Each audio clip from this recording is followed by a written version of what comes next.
Well, if you haven't heard this story, maybe you should take a seat because it's come right out of left field. I think it's only the 73rd summer in a row. Gareth Bale to Manchester United, Sid. Sources suggesting that this is close. Any chance maybe this time it will actually happen?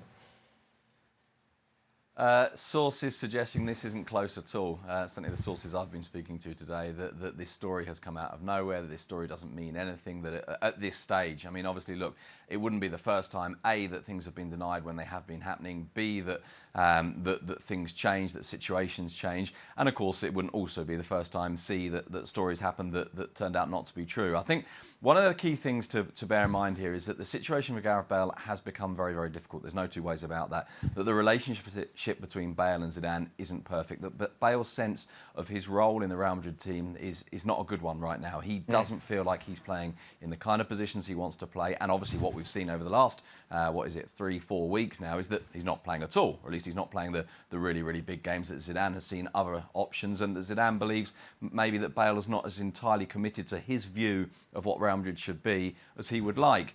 Now, all of that is true, and all of that, of course, suggests that in the summer there will be an attempt to resolve this situation and to move things along. But certainly, I think from Gareth Bale's point of view, this is a situation in which it would have to be Real Madrid that would take the first move rather than necessarily him. And I think Real Madrid will probably try to do that. But it's very, very difficult to get him out of there. It's very, very difficult for a club to come up with the kind of money that Real Madrid would want, the kind of money that Gareth Bale would want. And that option of Manchester United last summer never really happened. As remember, Mourinho said while they were on tour in the US, and the cameras caught him saying to Bale, I can't sign you because you won't talk to me. Because at that stage, there was literally no intention whatsoever of going away. That situation has changed, but that is not to say this is close to being done. By no means at all is this close to being done. We turn the clock back to last summer, boys, and we had this very same discussion. Gareth Bale, if you were in his shoes, would you go to Manchester United? And it was unanimously no. Why would you make that move? Why would you leave the success of the Champions League and playing for Real Madrid? But as Sid says, things have changed. You know, he's a bit-part player in those 2 legs against PSG. His future is pretty much unsteady when it comes to his role at Real Madrid. Well, yeah, but there's an easy answer to that. Last year, Zinedine Zidane was king. Yeah. And if he has got an issue with Bale and vice versa, who's to say if the Champions League goes pear-shaped that there'll not be a new coach at Real Madrid? So if I'm Gareth Bale, because the players are not stupid, they know he's going to be under pressure. Sure. So I think, OK, he doesn't fancy me.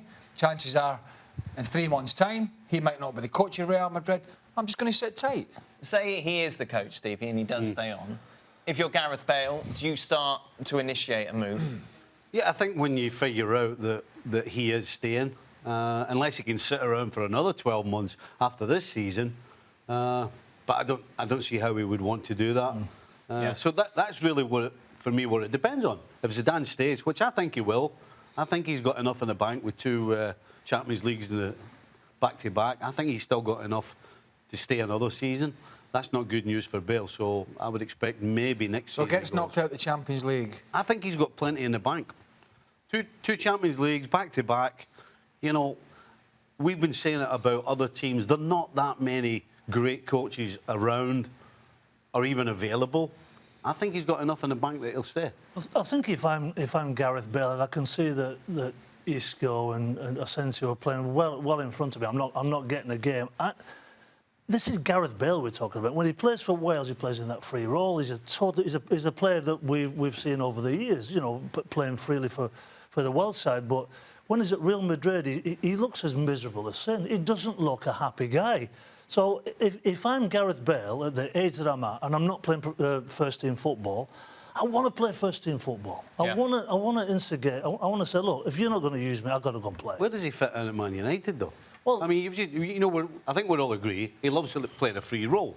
When he was with Tottenham, he scored all those goals. Could he go where he wanted? Yeah. Right. Same with Wales, go where you want. And when Real Madrid were at the best, he could afford to go where he wanted as well. Well, it's easy. Now, he's not playing because Zidane can't afford to have that many players going around. And at Manchester United, how is he going to get a free role with Jose Mourinho? Because if Mourinho has said to him, look, I want you in this club, and I'm going to...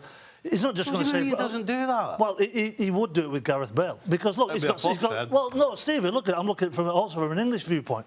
If Gareth Bale goes to United, So Mourinho's got to find someone for Sanchez to play. Where's he going to play Pogba? What happens to Lingard? What happens to Rashford? What happens to Martial? So Jose Mourinho is going to go against everything he's done for the last decade I'm not to give saying, Gareth Bale a free What roll. I'm saying is, if he... I know what you're saying.